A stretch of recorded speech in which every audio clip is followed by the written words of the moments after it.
Nityananda Paramashivoham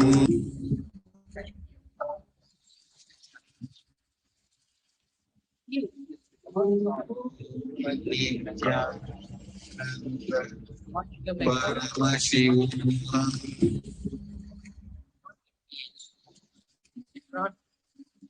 Om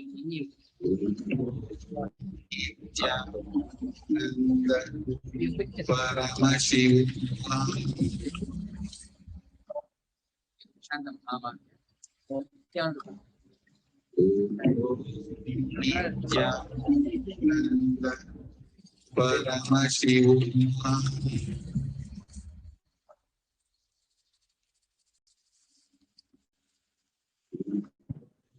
Nityananda Paramashivoham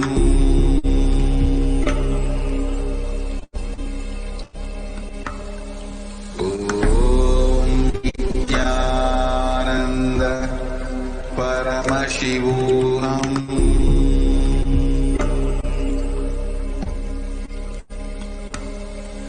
Om Nityananda Paramashivoham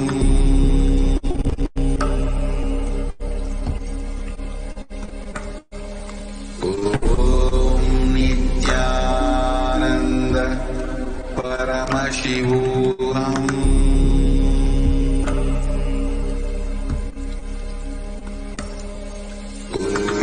Om Nityananda Paramashivoham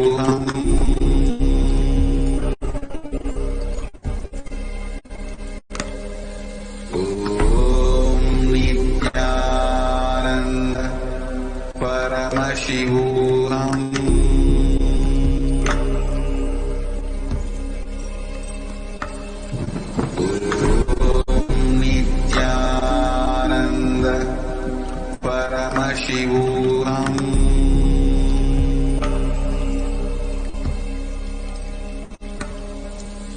Om Nityananda Paramashivoham Om Nityananda Paramashivoham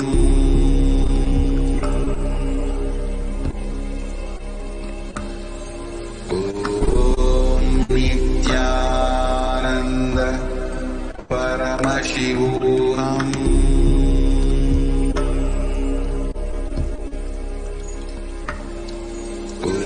Om Nityananda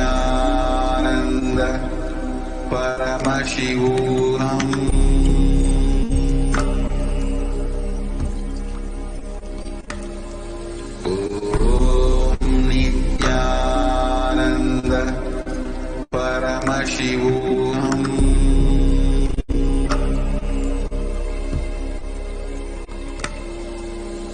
Om Nityananda Paramashivoham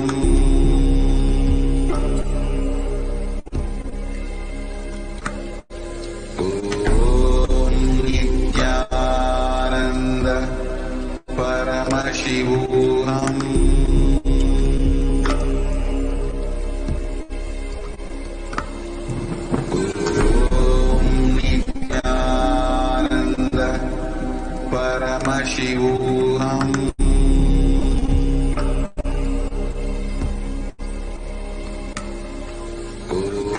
Om Nityananda Paramashivoham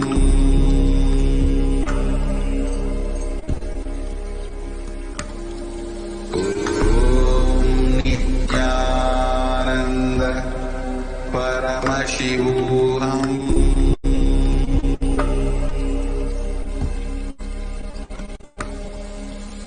Om Nityananda Paramashivoham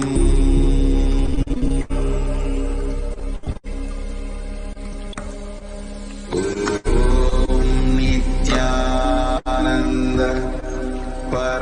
Paramashivoham.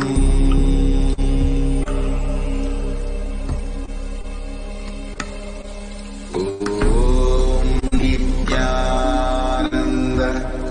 Paramashivoham.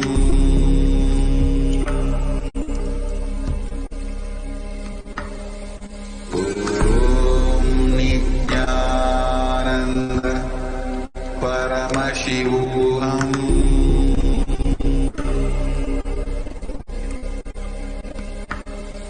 Om Nityananda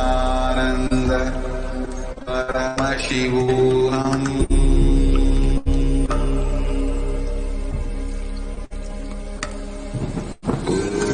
Om Nityananda Paramashivoham.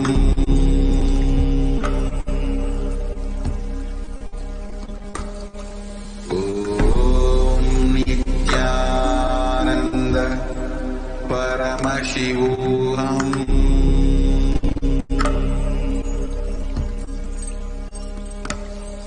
Om Nityananda Paramashivoham.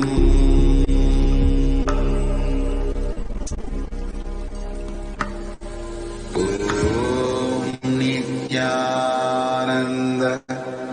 Paramashivoham.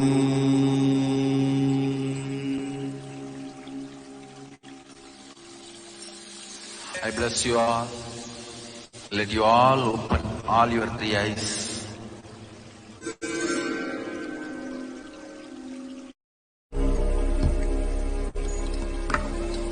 Om Nityananda Paramashivoham.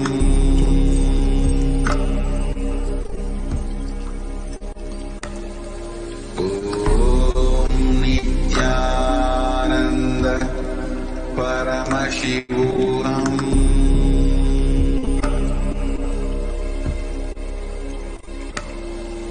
Om Nityananda Paramashivoham.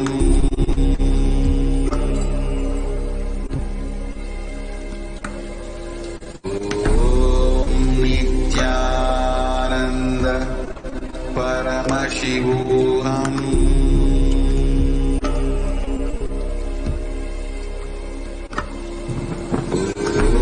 Om Nityananda Paramashivoham.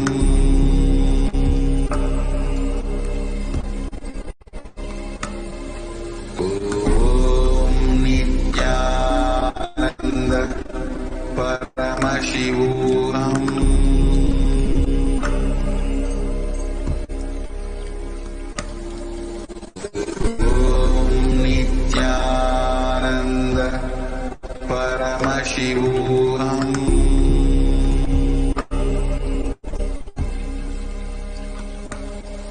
Om Nityananda Paramashivoham.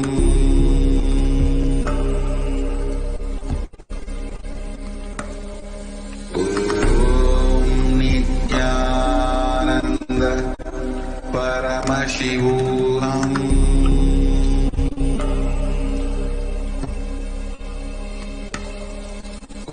Om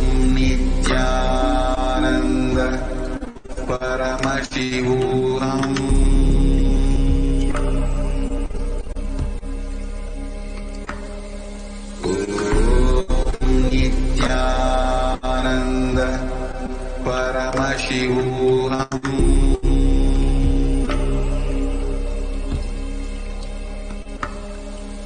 Om Nityananda Paramashivoham.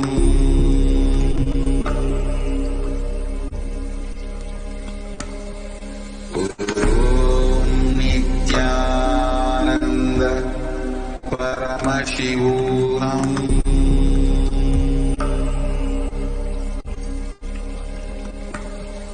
Om Nityananda Paramashivoham.